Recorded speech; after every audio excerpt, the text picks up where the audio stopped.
Olá, boa tarde, amigos telespectadores da TV Cultura Litoral. Começa agora uma nova edição do Opinião e hoje nós estamos recebendo com muito prazer o colega jornalista, narrador esportivo da Rádio Bandeirantes, Rogério Assis. Boa tarde, Rogério. É um prazer recebê-lo mais uma vez aqui no Opinião. Chico, a honra é toda minha, o prazer é todo meu. Um grande abraço para o amigo que nos vê, a você, Mohamed.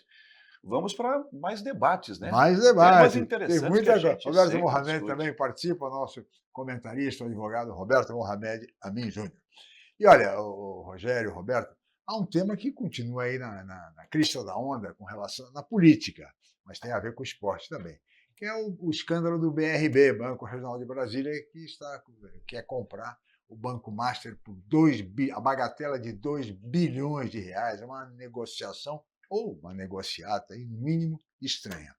Mas o BRB, além dessa situação, também patrocina atividades esportivas, entre elas o Flamengo. O Flamengo do Rio de Janeiro é patrocinado, um dos seus patrocinadores é o Banco Regional de Brasília, quer dizer, um banco público. Aí temos até uma imagem, viu, Rogério, da camisa do Flamengo com o patrocínio do BRB. Como é que você vê, Rogério, esse tipo de patrocínio de entidades públicas, como é o caso do BRB, para times de futebol? Chico, esse patrocínio ele existe desde 2020, se não me engano, e está sendo renovado, né? Sim, Vai ser renovado pelo presidente do BRB. O que se discute é o modo como é feito isso. E aí vem aquela questão: poxa, se o BRB patrocina o Flamengo, por que não patrocinar o Santos, o Palmeiras, o Corinthians? Por que sim, não estender esse patrocínio? O Flamengo é, sem dúvida alguma, isso já é provado há algum tempo por pesquisas, claro, o mais popular clube de futebol do Brasil. sem dúvida. É o clube de maior torcida. Automaticamente a visibilidade ela é ainda maior. O que o BRB alega é que os seus investimentos ou a sua imagem está mais exposta e ganhando, eu diria, popularidade investindo no Flamengo. Sim, O que a gente tem realmente que debater é se isso é imoral. Porque ilegal nos parece não é.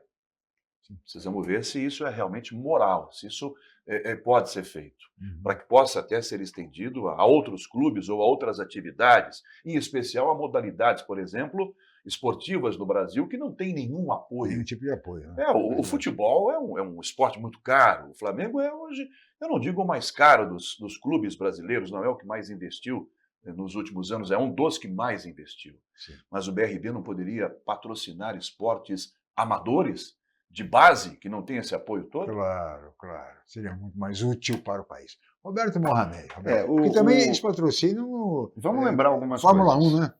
Eles patrocinam uma equipe, a Alpine, Pai, né? que Alpine, desculpem, não é Alpine. inglês, que é uma equipe, se não me engano, francesa, que não tem nenhum brasileiro correndo, Fórmula 1. não tem nem Não. academia. A Alpine não tem academia. E o BRB está lá, eu não sei por quê, vai ver que eles vão abrir uma agência em Mônaco. E é curioso isso num banco, que Ou a uma agência... escuderia, né, Você sabe Mohamed? onde fica o BRB em São Paulo? Hum. Líbero Badaró. Tinha um restaurante muito famoso que você conheceu, provavelmente algum dia já foi lá comer o sanduíche de pernil deles, que era o Itamaraty, em Sim, frente ao Largo de São Francisco. famosíssimo. E Verdade. do lado de onde era o antigo TRF, e hoje a Secretaria de Segurança Pública, ali no Largo de São Francisco. Sobe-se, aí Líbero Badaró, Sim. você tem o calçadão que você vai em direção à Estação da Sé, Igreja da Sé, tal, lá perto da OAB, tal. Na segunda quadra, logo depois do Itamaraty, você vê um letreiro que, se você passar muito rápido ou muito preocupado com trombadinha, você não vê que é um banco. É duas portas de loja de ferro, suspensas, aí tem uma porta de vidro, é o BRB. A agência me lembra a antiga agência do Banco do Progresso aqui em Santos. Sim. Mas vão dizer que eu tô velho, aquelas Ah, agências de bairro que você sim, tem claro. do Itaú e o Bradesco são padronizados, mas dos bancos menores que tinha Menores Mas é antigamente, uma agência bancária, isso é a tudo? agência do BRB, É em de São São Paulo? de São Paulo. Paulo. Cidade inteira de São Paulo tem esta agência do BRB. Não É tem um agência na puxadinho. Paulista, não tem. Aí agora eles vão mudar. O BRB começa a existir de verdade, porque ele não existia, quando ele ganha o Tribunal de Justiça do Distrito Federal para ser o depositário, passando a perna no Banco do Brasil. com um pagamento muito alto de retorno. A gente descobriu que aqui em São Paulo o tribunal ganhava 5 bilhões por ano do Banco do Brasil, desviando remuneração das contas de depósitos judiciais. Imagina o que aconteceu no TJDF com o BRB. Bom, o BRB é um banco que não tem estrutura de banco ainda. Aí faz esse rolo todo, que vai passar para ter trocentos mil clientes, tudo aqui no celular, porque a agência não existe. Mas o mais importante é o seguinte, essa relação promíscua. Se a gente lembrar do Flamengo, quem foi o antecessor do BRB? Petrobras. Petrobras. Corinthians, Caixa Econômica Federal. Sim. Aí fica a pergunta, por que eles? Ah, porque é o mais popular. Tá bom, mas você é banco público, você pode ajudar todo mundo. Ou não ajuda ninguém? Ou não ajuda Não ajuda ninguém. ninguém, Exatamente, tá você vai escolher. A Petrobras tem concorrente? Não. Ninguém é concorrente dela. A Shell não é concorrente. Ela não precisa fazer propaganda. Exato. A BR Distribuidora ou os postos de gasolina que são privados com a bandeira Petrobras, pode ser. Agora, a Petrobras não tem concorrente no Brasil, porque era monopólio. Então, eu não consigo entender esse tipo de política que a gente tem. A mesma coisa aconteceu na Olimpíada, que é uma das coisas que eu queria discutir hoje aqui. A Caixa Econômica Federal patrocinou a equipe olímpica, se não foi, eu não lembro se foi nessa ou na outra Olimpíada. E aí começou a dar um imbróglio. Por quê? Por causa da questão do diabo do boné. O cara patrocina o atleta desde que ele tinha 12 anos de idade. Dá mesada, dá uma bolsa, compra uniforme, paga as viagens para as competições, faz tudo. Quando este cara, o prêmio é o quê? Cheguei na Olimpíada.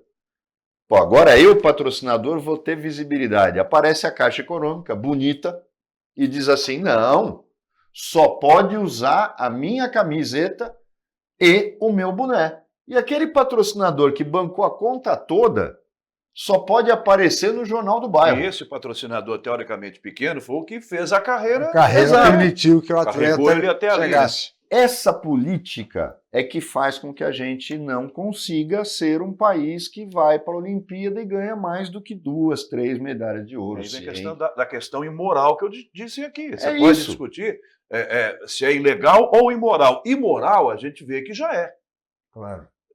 Se é ilegal, tem que se buscar isso, porque é muito estranho, né, Mohamed? É muito estranha essa relação. No caso, até a gente viu ali a foto da agência que você citou, mostrada, é um puxadinho. É um puxadinho. É um puxadinho. Olha lá, tem uma portinha e uma placa. Portinha e pronto. Isso aí, para quem Tá não lá. sabe, é o calçadão lá na Praça da Sé, no caminho que vai para a Praça da Sé, você sobe pela Ribeiro Badaró, passa o Itamaraty, na quadra seguinte é o BRB. Quando eu tive que ir aí no BRB, eu demorei uns 10 minutos para achar. Porque não tem placa. Você vê que a placa é essa. Você tem que passar na frente dele. Depois que eu passei 2 vezes, Aí você volta. eu falei, peraí, eu acho que isso aqui é banco. E aí eu olhei e realmente era um banco. Está escondido. Quer dizer, este é o banco que está dando 2 bilhões pelo Master, que patrocina o Flamengo e mais. Se eu fizesse a pergunta para você, qual a federação esportiva ou a confederação esportiva sobre a qual mais tem suspeitas? Aquela que unia a opinião de Senna, Piquet, Barrichello, mas todo mundo é unânime sobre ela. A Confederação Brasileira de Automobilismo. Claro. Ela destruiu o automobilismo brasileiro. Nós só temos a Stock Car, não tem mais nada no Brasil. Com um grande apoio de televisões que compram Sim, o mas imóvel. só tem. Acabaram todas as categorias de De base, monoposto, acabaram destruíram a F3 sul-americana. O Brasil tinha Fórmula Ford, Fórmula 3 brasileira, Fórmula 3 sul-americana, que revelou, foi da onde veio Felipe Massa, Rubens Barrichello, Christian Fittipaldi, de onde veio Nelson Piquet, que correu de Fórmula Ford, Ayrton Senna, depois eles foram para a Europa. Essa confederação, que ninguém sabe como que eles se elegem, como eles se mantêm lá, é muito parecido com o ECAD. Caixa Você preta, sabe que né? existe, mas não sabe quem é o cara que mete caixa a mão na preta. grana. Todas as categorias patrocinadas pelo BRB.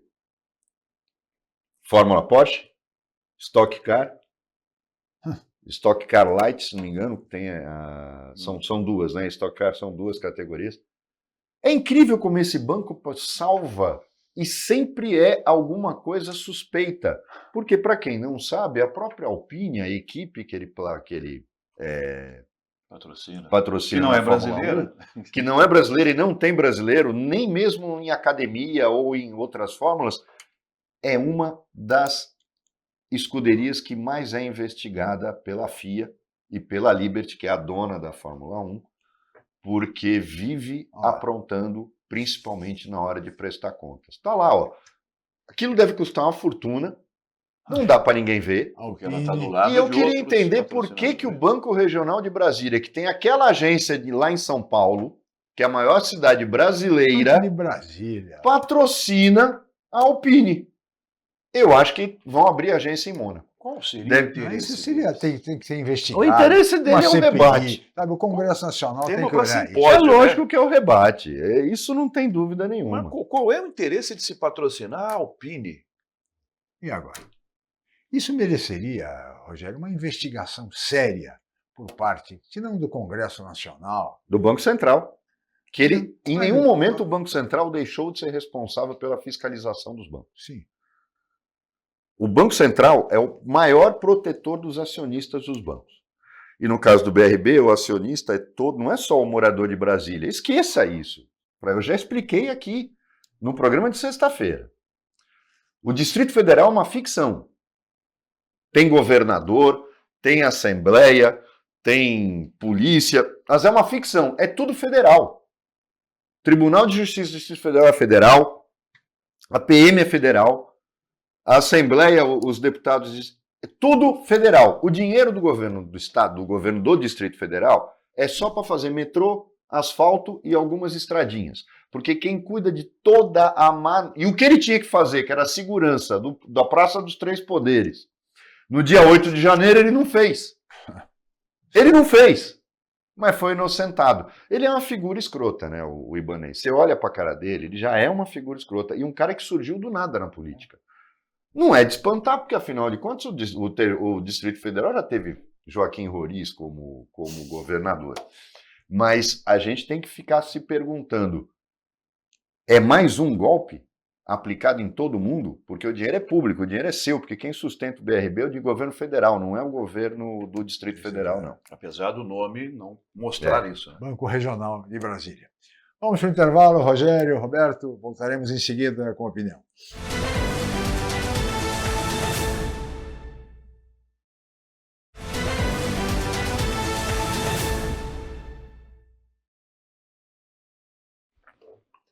Muito bem, estamos de volta com a opinião, que recebe hoje, com muito prazer, o colega jornalista, narrador esportivo da Rádio Bandeirantes, Rogério Assis, e o nosso comentarista, o advogado Roberto Mohamed. Falamos agora há pouco da questão do patrocínio de grandes instituições, como o BRB, o Flamengo, a Alpine, etc. e tal, essa coisa estranha e precisaria ser investigada pelo Banco Central, mas também pelo Congresso Nacional, pelas comissões ligadas ao esporte, enfim. Isso precisa ser muito bem investigado. E, enquanto isso, os esportes de base, Rogério, ficam meio que deixados de lado no Brasil. O que se vê, inclusive, a única ação que se vê com relação aos atletas de base são ações de marketing, de marqueteiros que começam a procurar aqueles talentos de base de determinados esportes e começam a auxiliá-los do ponto de vista para criar uma imagem. Isso se vê muito, mas do ponto de vista de investimento no esporte de base, vê-se muito pouco. Chico, na formação eu diria que nada. Na formação não se investe hoje em dia. A gente não vê um trabalho feito na base para... E aí não estamos falando de futebol, a gente está falando, por exemplo, de esportes olímpicos, Claro. onde o Brasil não tem... Em Olimpíadas, qual é a nossa participação? Né? Ela é uma participação pífia, uma participação em que em alguns esportes a gente consegue se destacar, mas, por exemplo, em esportes coletivos, em esportes individuais, é difícil a gente ter. E é isso que você falou, quando aparece alguém, ele já não é mais alguém desconhecido, um atleta desconhecido. Esse marketing que chega a ele é porque ele já mostrou alguma coisa. Claro. Na formação, não há nenhum investimento. Nós não temos nada aplicado por ninguém, pelo governo, por empresas, não há nenhum investimento. Parece que não se tem vontade de fazer isso. O destino desse dinheiro que poderia ajudar a base, ele é totalmente empregado em quem já existe, em quem já tem uma carreira, pelo menos já iniciada, e que mostra que ele vai despontar. Isso é lamentável. E isso é há décadas no Brasil. Eu não consigo vislumbrar um futuro promissor que mostre uma mudança de rumo. Lamentavelmente, isso vai continuar acontecendo. É triste. E é engraçado, porque as iniciativas são sempre motivadas, mas chama atenção. Eu não sei se foi na quinta da semana passada ou na quarta, que foi inaugurada uma unidade de um projeto de judô com crianças carentes e tal, de um medalhista olímpico. Engraçado que Santos, há 20 anos, tem um projeto chamado Judô Kids, do Marcos Daudi, e que teve que parar porque não consegue patrocínio. Eu fico espantado. Não, pega uma empresa, por exemplo, que nem a Terracom, né? 30 anos ela ganhou de presente, uma fortuna para cuidar do lixo. Não podia patrocinar um projeto desse? Pode, claro que pode. Né? Não patrocina porque é melhor dar dinheiro para deputado federal, para político safado, sem vergonha. Mas a grande questão do Marcos, porque o Marcos, o Rogério, talvez você não conheça, ele é o Pepe do judô brasileiro. O Pepe, o canhoteiro era o titular em 58, se machucou, o Pepe assume a posição de titular, se machuca 2 ou 3 meses antes da Copa, e o Zagallo se torna o titular. Em 62, Pepe era o titular, vai como titular até quase a seleção, se machuca de novo, e o Zagallo, que era o reserva, volta. E é o titular de novo. Dizem que foi macumba. Mas velho Lobo, o Pepe diz que foi. Por 13 anos. Porque era inacreditável. Ele se machucava antes da Copa. E o Marcos foi a mesma coisa. O Marcos foi para o Mundial, foi para a seletiva, se classificou na primeira Olimpíada, que seria dele, que era daquele menino que foi vereador em São Paulo, que ele ganhou a medalha de ouro. Aurélio. O Aurélio. Aurélio Miguel. E se machucou num torneio internacional que não valia mais nada, foi disputar por causa de patrocínio, se machucou. E aí abriu a vaga. Na Olimpíada seguinte, foi para a seletiva, ganhou de novo, o Mundial era depois, ele foi para o Mundial, se machucou. Meu Deus. E não foi. Quer dizer, eu falo sempre, ele é o Pepe do judô e é santista. Tem uma academia. Mas ele não consegue por falta de patrocínio. A base, o esporte, tudo bem. Eu entendo o que eu vou falar agora, você vai dizer... Quando se falava que Santos era um celeiro, o raio caía várias vezes aqui, esquecem que Santos tinha uma coisa chamada futebol de várzea. E espalhado pela cidade inteira, e inclusive São Vicente. Os torneios tinham torcida e tudo. Campos de A várzea. gente não tem que viver do passado. Você começou a tua carreira no interior. Sim. Não era o que mais tinha no interior, os campos de... Era onde você formava. Claro, onde eu jogava bola com os meus amigos, né? As rádios eram incentivadas desde o começo a transmitir os jogos amadores e os jogos dos times das cidades. Hoje, muitas dessas cidades, nem times profissionais têm mais. Se morreu o campinho de futebol, morreu o futebol profissional também. É o caso de Campinas. Campinas, a especulação imobiliária destruiu a várzea e ninguém faz a relação da situação hoje de Guarani e Ponte Preta, que já foi Guarani campeão brasileiro. É verdade. Guarani revelou jogadores para a seleção, a Ponte jogadores para a seleção. Sim. A Ponte é o E, time no mais entanto, antigo hoje do país. estão os dois brigando, logo estão na Série C do Campeonato Vocês vão se Brasileiro. lembrar, não cortando, mas cortando, que uma vez a antiga revista Placar, que era idolatrada por todos nós que gostamos de futebol, ela fez uma seleção brasileira só com jogadores de Ponte e Guarani. A capa da revista Placar, ou seja, um time inteiro, 11. Hoje não dá para fazer uma seleção da Série C. Porque não tem mais várzea. E a mesma forma, hoje o que você tem? Aqui em Santos, o Clodoaldo nasceu na várzea. Exato. O Clodoaldo, Tavares Santana, Negreiros, eles começaram na várzea, grandes jogadores do Santos. Hoje você tem a Taça das Favelas, Sim. que é midiática. Já não é mais tão amador assim, né?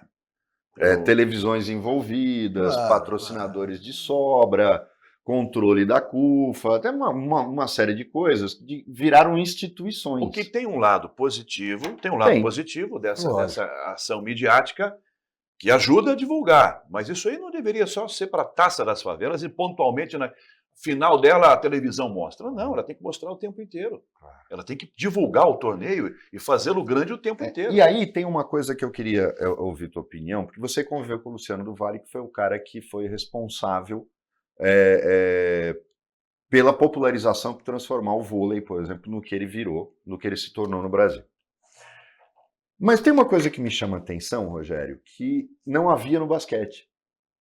Quando os clubes pararam de fazer... Porque antes você tinha o Corinthians, o time do basquete do Corinthians, lotando o ginásio quando ele jogava, falando de basquete. Sim. Sim. O Sírio. Você tinha a Sírio Francana, libanês. que também tinha time de futebol, no interior de São Paulo, o Sírio libanês, mas não eram times todos da Série A, mas você tinha o São Paulo, todo mundo tinha time de basquete. O vôlei era o irmão pobre. Quando o Luciano faz a virada, me parece que o erro de estratégia dele foi imaginar que um jogo Rexona contra Colgate pudesse fazer com que as pessoas fossem torcer. Ao invés de trabalhar junto com a própria CBF, e eu acho que o grande erro foi quando a gente separou e tirou o futebol da CBD e parou de se ver o sistema.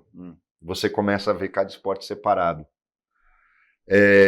De que cada clube tinha obrigação de ter esportes olímpicos e manter equipes. Por quê? Eu quero ir para um ginásio, é legal eu ver uma decisão de brasileiro entre Santos e Cruzeiro de vôlei feminino, entre São Paulo e Fluminense de vôlei masculino, mas a gente vê Rexona contra Sococo. Ou seja, o patrocinador é quem banca. Mas teu patrocínio é uma coisa, mas Quem torce para Sococo? Mas o patrocinador, mas aí vem a questão do patrocinador que investe, você falou agora há pouco em relação a isso, a mostrar na camisa. O patrocinador que investe, Mohamed, Chico, ele não quer estar fora. Quando ele quer que, isso é uma coisa que todos nós da mídia, de jornalismo esportivo, enfrentamos. Você vai transmitir um jogo de futebol, e isso existe hoje em São Paulo em especial, existe no Brasil inteiro. As arenas hoje têm nome. Você, às vezes, pode falar o nome ou, às vezes, não pode falar o nome. E aí como é que faz? Não fala o nome. Não fala. Não fala. Por exemplo, o caso do Palmeiras, não dá para falar Parque Antártica mais, né? Você pode até dizer Palestra Itália, um exemplo. Enfim, Arena do Palmeiras. Morumbi, pode ser Morumbi o tempo inteiro. Neoquímica Arena, pode não ser Neoquímica Arena, pode ser Itaquera. Enfim. Então não é só a Globo, todas as emissoras têm isso. Isso existe com todas. Isso não é exceção, não é só com a Globo. Não existe isso apenas com a Globo. O Luciano, pioneiro que foi lá atrás, o Luciano, ninguém esquece. Quem não era nascido ou não viu aquele Brasil e Rússia, vôlei no Maracanã, com chuva, né? Jogadores com rodo. Aquilo foi um negócio para mais de 100 mil pessoas no antigo Maracanã, no velho Maracanã, que era o Maracanã bom de se ver. Para trabalhar de rádio era horrível, que você tomava chuva, mas para ver o jogo era lindo, a imagem era outra, enfim. Quando o Luciano faz aquilo e dá aquele boom, aquele impacto no vôlei masculino, ele começa a mostrar ali para nós, e a gente só tinha TV aberta. Você não tinha TV a cabo, óbvio, não tinha internet. Você tinha rádio e TV aberta, e rádio AM. O Luciano começa a mostrar para o Brasil que era possível. Ali ele começa a trazer investidores. Ele começa a atrair essas empresas para mostrar. E eu me lembro muito bem, vendo e ouvindo o Luciano, que o tempo inteiro ele gostava de provar e de mostrar os patrocinadores, de citar os patrocinadores. Ouvi até que ele teve uma grande resistência das próprias emissoras em que ele trabalhou para se dizer, ao jogo, que coisa maravilhosa. O Luciano teve muito obstáculo porque as emissoras em que ele trabalhava meio que olhavam aquilo de nariz torcido. Poxa, mas ele está falando o nome do patrocinador e o patrocinador ou não patrocina aqui, ou se patrocina a determinado horário. Se falar agora, ele vai ganhar uma bonificação de patrocínio. O Luciano foi um desbravador disso tudo e mostrou para a gente. Me lembro depois que ele trouxe o futebol feminino para a TV aberta, era a Band já, e o futebol feminino continua ainda sendo destaque exatamente por aquele começo desse cara aí, do Luciano do Vale, que ganhou o apelido de Luciano do Vôlei, né, quando fez isso com o vôlei brasileiro. Mas o investimento hoje, na base, não existe mais. Para investir numa equipe grande, para chegar a um Rexona da vida, jogando uma Liga Nacional de Vôlei Feminino, é preciso ter a formação na base. São muitos poucos clubes que fazem isso, amparados por Verdade. esses patrocínios. Os clubes não conseguem mais fazer isso, Mohamed. Eles não querem fazer mais. Eu acho que é uma preguiça deles em poder revelar, em poder fazer uma base forte, tendo o apoio, sim, desses patrocinadores, mostrando a barca deles, mas tendo vontade. Verdade, sim, É a questão que eles querem só o profissional, eles querem aparecer na mídia. na mídia. Aparecendo está tudo bem. Senhores, vou pedir licença, vamos para mais um intervalo, voltaremos em seguida com a opinião.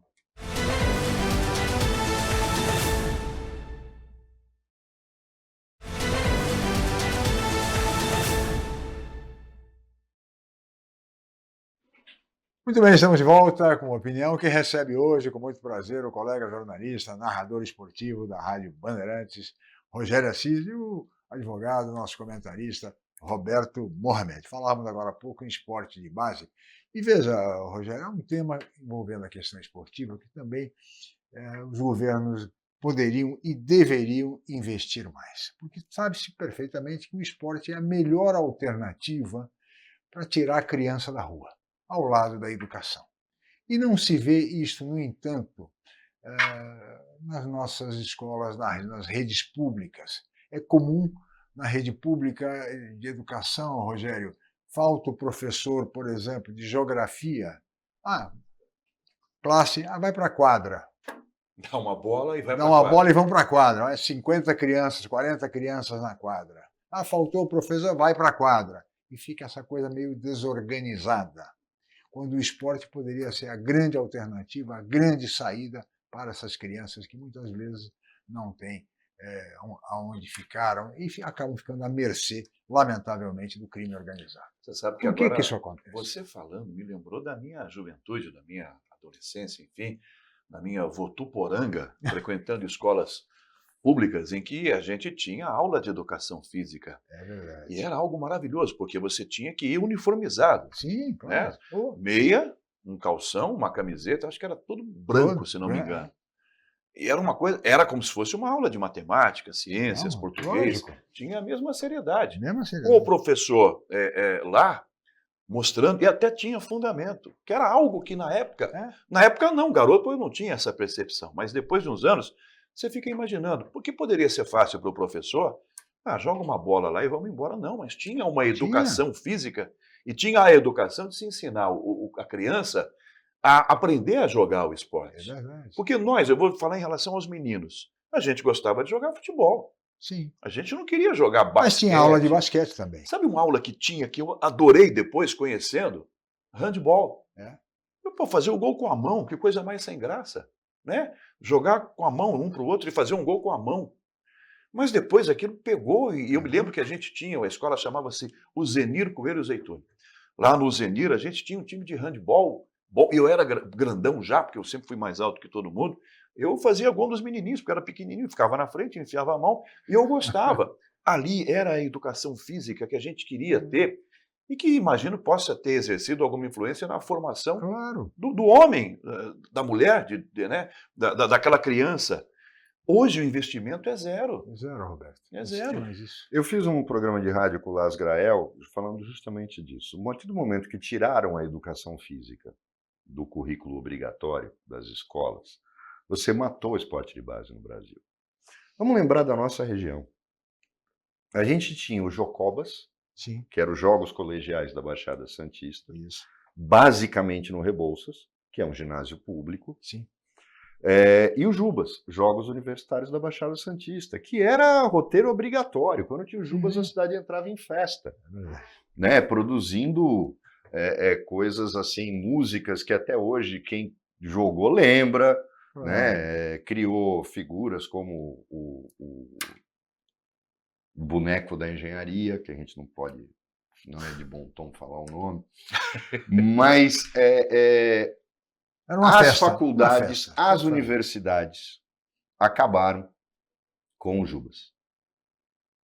Aí o Santa fez os jogos dele, convidando gentilmente as outras, mas é uma vergonha que a Unisantos, que a Unimes, que as outras tenham largado de mão e não tenham tomado para si isso. Aí você fica, mas foi porque acabou com a educação física nas universidades também? Ou porque... Não se sabe exatamente o que foi a galinha ou o ovo. Mas as prefeituras foram omissas, porque esporte para a prefeitura só é legal quando ela monta uma fundação que pode captar dinheiro no mercado sem dar muita satisfação e todo mundo rouba junto. E aí financia campanha de deputado estadual, financia campanha de deputado federal, dá sempre o troquinho de secretário pigmeu. Quer dizer, aí é legal. Agora, você fazer patrocínio de esporte, tomar o esporte colegial na mão, que é o esporte de base, a gente destruiu tudo isso. Então a culpa é de um monte de gente, Chico, o Rogério. A gente às vezes fica falando só também de poder público. Cadê os diretores, os secretários de educação e os diretores de escola que são concursados? Porque o secretário de educação é nomeado pelo prefeito, mas os diretores de escola, os donos de escolas particulares, o reitor da Unisantos, o reitor da Unimonte, da Lusíada e tal, por que nunca vamos fazer os torneios, vamos voltar a criar um esporte na nossa cidade? Isso acabou. Então você nota que é uma cumplicidade. Aquilo que o Luciano...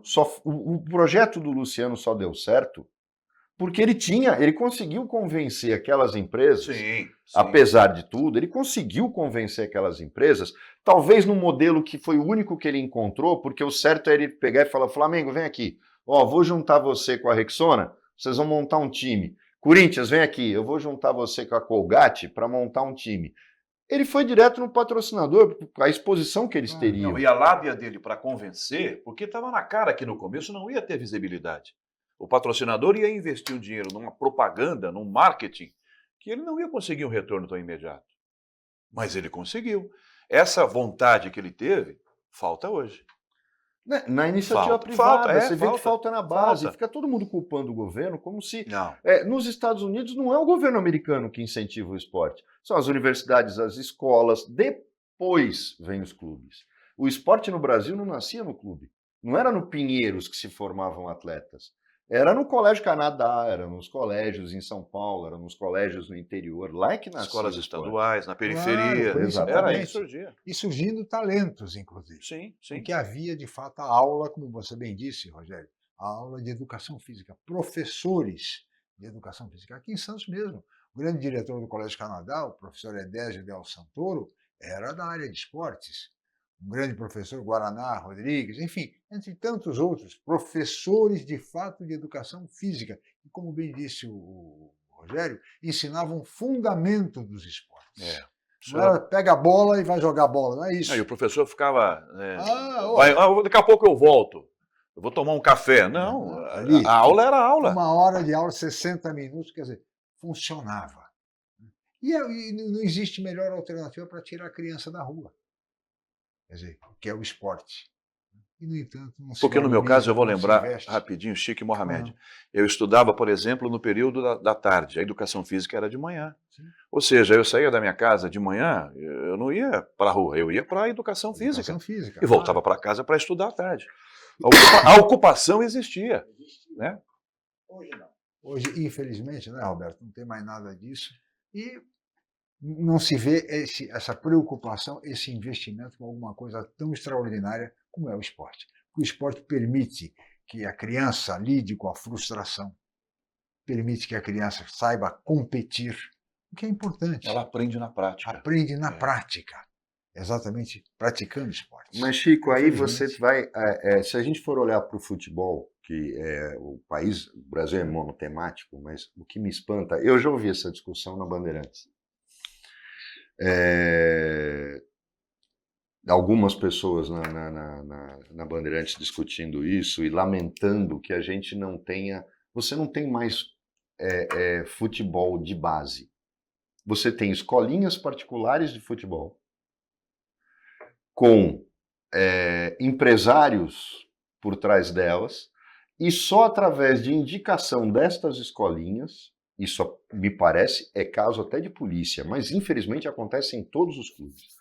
Senão não consegue fazer peneira. É uma captação de meninos... Não é assim que está funcionando mesmo? Não, mas tem sido feito assim. É uma captação de meninos, de talentos, ou meninas, enfim, com futebol feminino também, em que esses empresários... Bom, a gente já tem empresários de futebol enfiados, literalmente, nos grandes clubes. Em clubes que que tem, né, a sua base, eles já estão lá dentro. Tem clube que criou até categoria que nem existe torneio. O Corinthians, por exemplo, tinha até acho que o Sub-23, não existe essa categoria. Sub-23, o cara já está quase veterano, pô. Ele já está no time de cima. Ele já está quase pensando na aposentadoria. Sim. Se você for levar em conta, os meninos que saem e são jogados ao time profissional com 16, 17, o Sub-23 é para encerrar a carreira do cara. Mas tem clube que criou isso. Só tem um poder propósito. manter o cara para vender. O empresário só pode ter um propósito, para vender. É difícil, né? E essas escolinhas são escolinhas de futsal, né? Porque, na verdade, acaba formando muita gente no futsal, e do futsal é que é levado para o futebol de Então, campo. Chico, isso é uma outra coisa que se fala até, e a gente podia até conversar sobre isso também, porque eu sei que o Rogério acompanhou o período que ele... O Falcão, que se fala, o jogador... Quem fala da carreira do Falcão finge desconhecer as coisas. Futsal, então. Quem começou... Rivelino começou no futsal. Claro. Zico começou no futsal. O próprio Neymar. Então, não é falar bobagem dizer que... É lógico que ele seria um ótimo jogador de campo. O que me parece é que aconteceu alguma coisa no São Paulo, talvez o mesmo que aconteceu aqui no Santos, que fez com que ele não fosse aproveitado no futebol de campo. Porque o drible do futebol de salão é muito mais difícil do que no futebol de campo. São estilistas. Mas, Rogério, você fala sobre isso no próximo bloco. Esse assunto vou pedir... é para depois. A sua licença. Vamos para mais intervalo, voltamos já.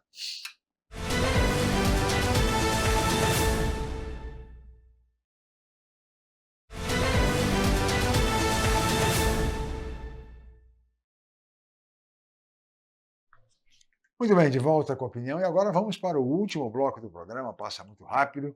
E estamos recebendo o colega jornalista, narrador esportivo da Rádio Bandeirantes, Rogério Assis, e o advogado Roberto Mohamed, nosso comentarista, que deixou uma questão para o Rogério no bloco anterior, abordando a questão do Falcão, esse grande gênio do futebol de salão, acabou não dando certo no futebol de campo. Eu diria que Roberto Mohamed jogou para mim um tijolo, né? Toma, no último bloco do nosso programa. Sobre o Falcão, é muito simples a gente se lembrar dele quando foi para o São Paulo, para o time de campo, para jogar futebol de campo no São Paulo. O que eu ouvi de Emerson Leão, o técnico à época, é que a dinâmica do Falcão, naquele momento, não era a melhor para o futebol de campo. O drible que você falou, nem vamos discutir. O que ele jogou no futsal. Ele, Manuel Tobias, que são da mesma geração. Não, aí não tem como você falar que o cara não foi um gênio e melhor do mundo várias vezes jogando futsal. Talvez tenha sido a idade com que ele migrou. Pois é. Todos os outros migraram no juvenil. Ele chegou mais tarde, muito mais tarde. Ele já chegou para o futebol de campo sendo um astro reconhecido no futsal. E aí não dava tempo de se modificar a dinâmica dele. Fico imaginando o tamanho da cobrança, não só no técnico, no Emerson Leão, mas o tamanho da cobrança em você ter um astro melhor do mundo de futsal no seu time e você ter que colocá-lo no seu time de campo para ganhar resultado. Porque um clube de futebol profissional como São Paulo, como Santos, como Corinthians, Palmeiras, ele vive de resultado dentro de campo. Não que o Falcão fosse perder um jogo sozinho, não é isso.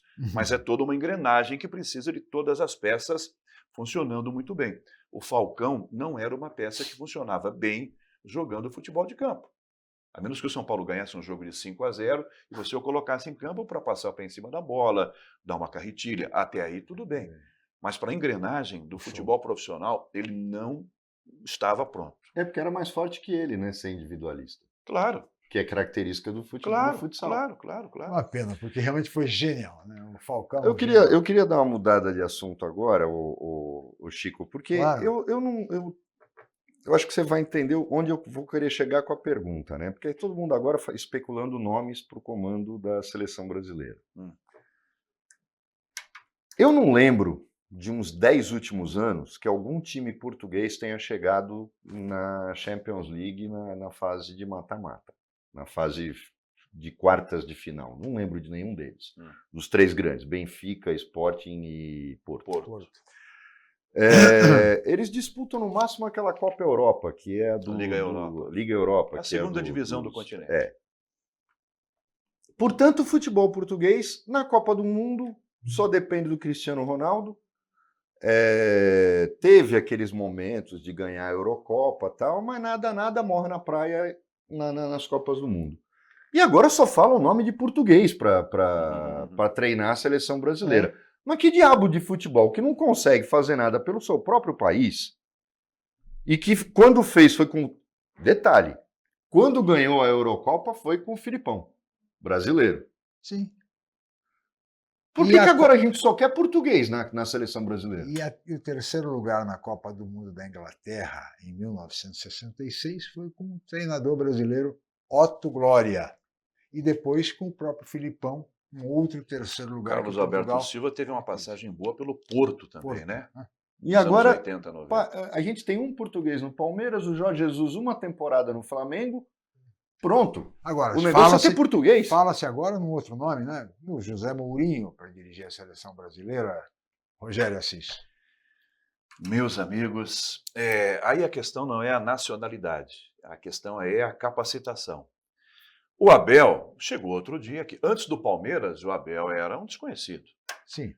Mas ele mostrou no Palmeiras que ele é um bom treinador. Pode-se discutir a arrogância dele, pode-se discutir o modo como ele dá as entrevistas coletivas, como ele interpela, às vezes, os próprios repórteres, mas não se discute a capacidade dele em campo. Até tem agora, né, recente, o Palmeiras ganhou um jogo ontem na Libertadores, no final, enfim, não está jogando um bom futebol, mas eu também nunca achei, e a gente já viu vários casos em que os times não jogam a vida inteira ou durante longos períodos o mesmo futebol e conseguem o mesmo desempenho.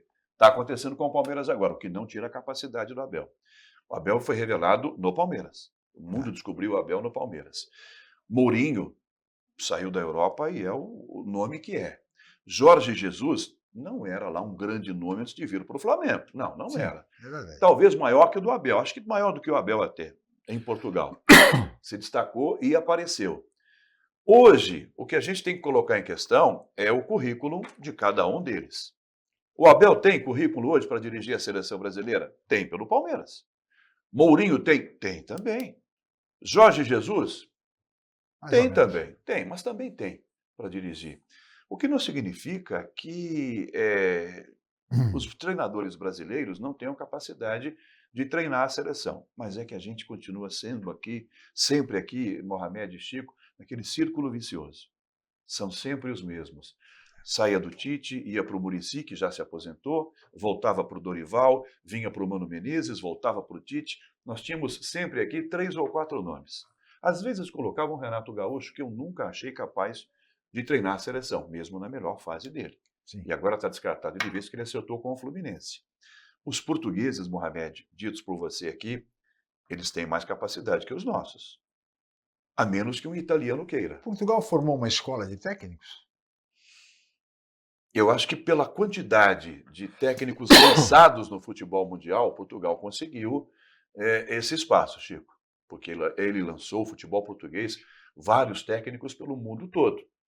A gente pode citar os 2 últimos que estiveram também aqui no Flamengo, no Corinthians, no Botafogo, né? O Luiz Castro, o Vitor Pereira. Pela quantidade, Portugal mostrou um número maior de treinadores. Se no momento eles têm essa capacidade toda, a gente pode discutir. Mas esses 3 apontados aqui, currículo para dirigir a seleção brasileira, eles têm, ou não? O Mohamed está olhando para mim com uma cara... Não, até tem. Aqui, eu estou espantado. E quando a gente fala dos brasileiros, a gente acabou de mostrar, o futebol português deve mais para o Brasil do que o Brasil para o futebol português. Sim, claro. Mas o que me deixa um pouco preocupado é que parece que a CBF está voltando àquela época em que o Rio mandava nela as famosas cariocadas, né? Porque tem muita gente que não gosta disso, acha que é preconceito, mas é verdade. Toda vez que alguém faz alguma coisa nas coxas, você vai fazer a unha, é rápido demais, você vai cortar o cabelo, faz de qualquer jeito, fez uma cariocada. É isso mesmo, porque o carioca é do jeito malandro carioca de ser. E aí, me parece que estão querendo inventar um técnico. Você tem técnicos no Brasil, você tem caras, por exemplo, como o Renato, e o Renato não é só ele, o Zagallo era assim, o Zagallo foi técnico em São Paulo uma vez. E não durou um ano. Na Portuguesa. Mas o Renato, ou ele é técnico do Grêmio, ou de um dos 4 cariocas. É do Rio. Fluminense ou Flamengo? Nunca vi, eu não lembro dele sendo técnico em São Paulo. Não, Não, nunca foi. nem jogar, jogou. A gente pensa que aquela rivalidade acabou, porque os jogadores brasileiros começaram a ir para a Europa e a gente não tem mais a convocação, quantos de São Paulo, quantos do Rio na seleção, que era a grande briga. Mas isso ainda existe, e a CBF está no Rio, esse é o grande problema, né? Como dizem que o grande problema da Petrobras é que a sede dela é no Rio, não é em Brasília, e é esse o grande problema. Realmente, quem conhece o Rio... Mas essa coisa do Felipe Luiz está me parecendo forçada demais. O cara está 1 ano como técnico, ganhou um campeonato carioca que só tem 4 clubes. Não, acho que nem 1 ano ele tem. Ganhou um campeonato carioca que só tem 4 clubes, porque o resto é só figuração, é tudo time da 3ª divisão, né? Porque foi-se o tempo que tinha América, Bangu, agora umas coisas que São Cristóvão, um bom sucesso. E aí já estão endeusando o cara. Eu fico espantado. Você não acha, Rogério, que o cheiro da brilhantina é que resolveram fabricar um técnico para a seleção? No embalo, o Felipe Luiz hoje é um bom nome. No embalo. Mas é no embalo. Ele está dirigindo o Flamengo, um grande clube brasileiro, ok. Essa ação midiática vai ajudar muito, né, a colocá-lo na seleção brasileira, se ele for o escolhido. Mas eu ainda apostaria em Jorge Jesus. Hoje, mesmo com o problema com o Neymar. Então, a menos que a CBF não queira uma confusão com o Neymar, ou o Neymar lave as mãos. Querem chamá-lo? O chamem. Só que com o Jorge Jesus, ele não vai engolir goela abaixo imposições. Isso me parece muito claro, a menos que ele mude completamente e radicalmente a sua postura. Ele não vai engolir interferências. Em trazendo o Jorge Jesus, ou ele convoca quem ele quer, ou ele não vem. O Abel não seria assim também? O Abel já passou o tempo. O Abel era lá atrás. Já passou muito tempo no Brasil. O Abel seria lá atrás. O Abel já virou brasileiro. Já está abrasileirado. Ele está quase nessa lista aqui com o Tite, com o Dorival. Ele mesmo diz que as 2 mulheres que ele abaixa a cabeça são a esposa dele e a Leila. Então se a Leila for para a CBF, quem sabe ele tem chance? Aí vai ter, com certeza vai ter. Muito bem, Rogério, olha, nós teríamos tanto a conversar, mas temos limitações de tempo. Chegamos ao final. Muito obrigado, Rogério, mais uma vez pela sua participação. Chico, uma honra, Mohamed, um prazer estar aqui com vocês. Um grande abraço a todos e até a próxima com muita satisfação. Muito bem, Roberto, muito obrigado pela participação e agradeço especialmente a você, telespectador, pela audiência qualificada de sempre. Estaremos de volta amanhã em mais uma edição. Muito obrigado e até lá.